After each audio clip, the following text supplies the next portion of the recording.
ओम श्री साईनाथाय नमः। ओम श्री साईनाथाय नमः। ओम श्री साईनाथाय नमः। सभी साईं भक्तों को नमस्कार। साथियों, कथा प्रारंभ करते हैं। शिरडी से लगभग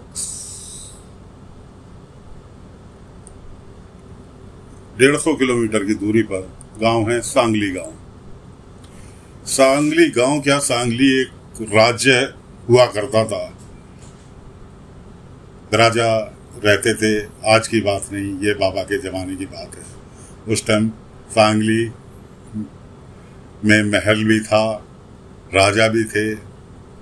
वहाँ एक व्यक्ति बाबा का परम भक्त, बाबा से जो कि कभी नहीं मिला, लेकिन बाबा की मूर्ति उसने अपने पूजा स्थल पर लगा रखी थी और वो उसी में मूर्ति में उसके प्राण बसते थे। सुबह शाम हर काम बाबा को समर्पित करके उसको करना। राजा के यहाँ महल में कोई उत्सव था, उसके यहाँ मेहमान आ रखे थे, राजा के यहाँ, सांगली के राजा के यहाँ, और उस व्यक्ति को गाने के लिए बुलाया गया था। महान गायक था उस राज्य का। एक पत्नी थी, एक बेटा था। शाम को प्रोग्राम था राजा के यहाँ गाने का, और उसको मेन गायक के रूप में राजा के यहाँ पहुंचना था। अब वो सारे काम से निवृत्त होकर रियाज करने बैठा कि राजा साहब प्रसन्न हो जाएं, इसलिए कुछ अच्छा रियाज कर लूं।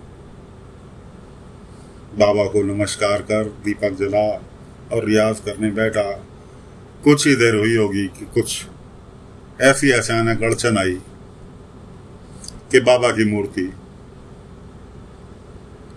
ऊपर कानस्पे से जमीन में आ गिरी और मूर्ति टूट गई। मूर्ति का टूटना था कि वो गायक व्यक्ति जो था वो तो पूरा का पूरा वहीं जाम हो गया, जैसे उसकी जान निकल गई। पत्नी ने, बेटे ने हिलाया डुलाया, जब उसको होश आया और वो रोने बिलखने लगा और बाबा की मूर्ति को एक लाल वस्त्र में बांधकर जंगल की ओर निकल लिया। पत्नी ने याद भी दिलाया, बेटे ने याद भी दिलाया कि आज शाम को आपका प्रोग्राम है। उसने कहा नहीं, मैं अब नहीं गा सकूंगा। राजा साहब के यहाँ से कोई आए तो उनसे क्षमा मांग लेना। वो निकल गया जंगल की ओर, भटकता भटकता भटकता भटकता जंगल में थक गया तो एक पेड़ के नीचे बैठ गया और उसकी आंख लग गई। उधर राजा के आदमी, राजा ने उसको लेने के लिए गाड़ी भेजी कि भाई महान गायक है, सम्मान में गाड़ी भेजी कि जाकर उसको लिवा कर ले आओ। शाम को मेहमान आने हैं, पासे की व्यवस्था की जा सके। राजा के आदमी आए, पत्नी और बेटे ने सारी कहानी इसके सुनाई। राजा के आदमी कहने लगे हम कुछ नहीं कर सकते इसके अंदर, ऐसा ना हो कि राजा साहब खफा हो जाएं। उन्होंने जो मेहमानों को आमंत्रित कर रखा है, गाने बजाने का प्रोग्राम ना हुआ तो राजा साहब खफा हो जाएं और तुम्हारा ये मकान भी ना रहे। इसलिए तुम्हें एक सलाह देता हूँ, 24 घंटे का तुम्हारे पास समय है। अगर तुम्हारे पिता ने नहीं गाना गाया आज राजा के दरबार में तो तुम्हारा ये मकान भी नहीं रहेगा। राजा साहब इसे तोड़वा देंगे, इस पर बुलडोजर चलवा देंगे। उधर बाबा द्वारका माई में बैठे बाईजामा और तात्या बाबा के लिए खाना लेकर आए कि साईं आज तात्या का जन्मदिन है। तात्या कहने लगा सबसे पहले मैं साईं को जाकर खाना खिलाऊंगा, उसके बाद ही कुछ खाऊंगा।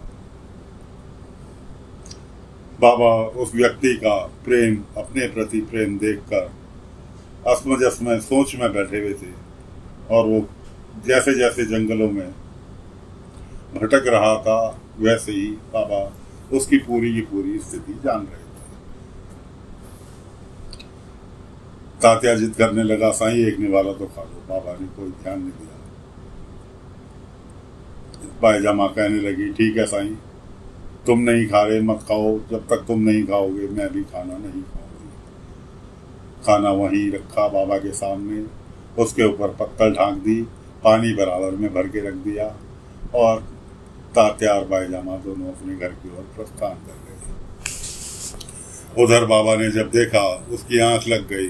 बाबा उसके सामने स्वप्न में प्रकट हुए, उसको समझाया कि तुम्हारा प्रेम देखकर मुझे तुम्हारे सम्मुख आना पड़ा और मूर्ति तो आनी जानी है, खंडित भी होगी, टूटेगी भी। जो मूर्त तुमने अपने दिल में मेरी बसा रखी है वो कभी नहीं मिटने वाली, न टूटने वाली, न मिटने वाली। प्रेम करना है तो उसमें दिल भी में बसी हुई है। मूर्त से करो जो तुमने मेरी मूर्त अपने दिल में बिठा रखी है, दिल में बसा रखी है। प्रेम करना है तो उससे करो। और रही बात तुमने अपना गाना बजाना छोड़ने की, तो गाना बजाना तो तुम्हारा पेशा है, उसको क्यों निरादर करते हो? उसको क्यों निरादर कर रहे हो? तुम्हें पता है उसका अंजाम क्या होगा। आज अगर तुम राजा के यहाँ नहीं गए, राजा रुष्ट होगा, उसका दंड, उसके दंड के तुम भागी बनोगे। उसकी समझ में आ गया। उसने कहा, ठीक है साईं, मेरे बड़े भाग्य है जो आपके मुझे दर्शन हुए और मैं समझ गया। आज के बाद मैं आपकी मूर्त हमेशा अपने दिल में रखूंगा। उसके बाद बाबा कहने लगे कि भूखे भजन ना होए गोपाला, कि खाना तो खाकर जाओ। बाबा ने जो पायजामा खाना लेकर आई थी उसकी थाली, वो थाली लेकर बाबा उसके स्वप्न में प्रवेश कर गए और उसे अपने हाथ से खाना खिलाया और उसको विदा किया। इधर बाबा ने उसको विदा किया और बाबा अपना वापस द्वारकामाई पहुंच गए। उधर उसकी जब आंख खुली नींद से, वो जागा, पेड़ के नीचे बैठा था, थक गया था, नींद से जागा। तो हाथ में जो उसने लाल कपड़े में बाबा की टूटी हुई पोटली बांध रखी थी, वो उसने वैसी, उसको देखा भी नहीं उस पोटली में क्या है क्या नहीं, वैसे हाथ में पकड़े हुए उसने कहा, अच्छा मेरे को साईं ने मार्गदर्शन किया। ओम साईं राम कहता हुआ वापस अपने घर की ओर भाग गया। उधर राजा के जो आदमी ने गाड़ी लेकर आए थे वो उसके पत्नी से कहने लगे कि ठीक है, हम लोग चल रहे हैं, पंडित जी का तो पता नहीं कब आएंगे कब नहीं आएंगे, लेकिन पंडित जी से कह देना कि अपने अंजाम के लिए तैयार हैं। इतने में वो भागता हुआ अपने घर पहुंचा। राजा के आदमी ने उन्हें देख लिया और वो भी ठिठक गए। वो अपनी पत्नी के पास पहुंचा और पत्नी से कहने लगा, नहीं मैं राजा की सभा में गाऊंगा। और राजा के आदमी आ गए, उनसे कहने लगा, मैं आपके साथ चलने के लिए तैयार हूँ। और वो उनके साथ चलने को पड़ा। हाथ में जो बाबा की टूटी हुई मूर्ति की, जो उसने लाल कपड़े में बांध रखी थी, वो अपनी पत्नी से कहने लगा, लो इसको ले जाकर कहीं सुरक्षित स्थान पर रख देना। साईं मुझे स्वयं दर्शन दे गए, इसकी अब मुझे कोई आवश्यकता नहीं, लेकिन फिर भी इसे सुरक्षित स्थान पर रखना। घर में मैं लौट कर आकर तुमसे बात करता हूँ। वो चला बाबा की, राजा की बैलगाड़ी की ओर प्रस्थान करने के लिए। उसकी पत्नी ने कपड़ा खोल कर देखा तो बाबा की मूर्ति बिल्कुल साबुत थी, ना कोई टूट फूट, बिल्कुल बाबा की मूर्ति साबुत निकली उसमें से। उसने अपने पति को आवाज लगाई, पंडित जी को, कि सुनो, ट्रेन से मिलकर जाओ। देखा तो बाबा की मूर्ति देखकर बहुत प्रसन्न हुआ और सहर्ष अपनी पत्नी से कहने लगा कि मैं लौट कर आ जाऊं, तुम मैं इतने तैयारी करो, मैं राजा की सभा से लौट कर आ जाऊं। उसके बाद शिरडी साईं से मिलने के लिए चलेंगे, कि मेरे आने तक की प्रतीक्षा करो, इतने तुम लोग शिरडी चलने की तैयारी करो, मैं राजा की सभा से फ्री होकर आता हूँ। इधर बाबा ने थाली उठाई, बाईजामा के पास पहुंचे। बाईजामा कहने लगी, देखते के साथ ही, खाना नहीं खाया ना तुमने, थाली वापस ले आए। बाबा ने कहा, बाईजामा अगर तुम मेरे लिए भूखी रह सकती हो तो मैं तुम्हारे बिना कैसे खाना खा सकता हूँ। और बाईजामा ने और साईं ने दोनों ने बैठकर इत्मीनान से खाना खाया। उसके बाद जो व्यक्ति बम्बई से आए हुए थे तेंदुलकर जी, उनको बाबा ने रोका हुआ था। उनका बेटा उन्हें गोली देकर के पिताजी मैंने कोई किताब बम्बई भूल आया। साईं ने मना किया, लेकिन मेरे को जरूरी किताब है, वो मेरे लिए बहुत जरूरी है, और गोली देकर मुंबई के लिए निकल गया। बाबा इस चीज को जानते थे। वो भी बाबा से कह रहा था, साईं क्षमा करना, आपकी आज्ञा का पालन ना करते हुए बम्बई जा रहा हूँ।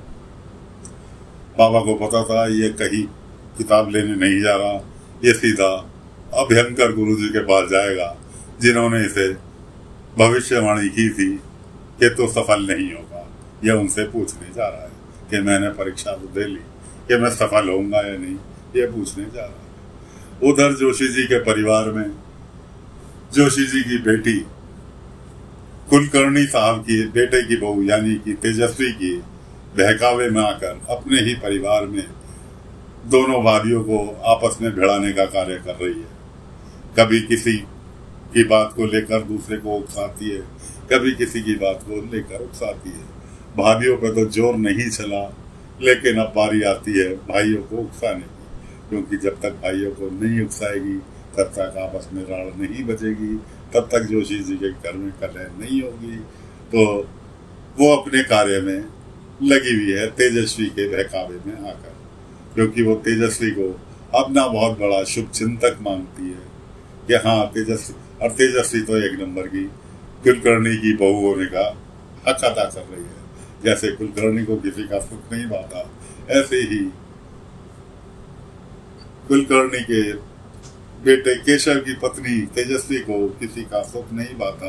दूसरे साईं बाबा से तो वो बहुत ज्यादा एंटी रहती है, इसलिए वो उसको भड़का रही है, क्योंकि उसे पता है कि जोशी फैमिली के ऊपर साईं का हाथ है। तो साथियों, फिलहाल तो गायक महाराज तो राजा के दरबार में गाने गए, वापसी में आके शिरडी जाएंगे। उधर तेंदुलकर जी का बेटा बम्बई चला गया, वो वापसी आएगा।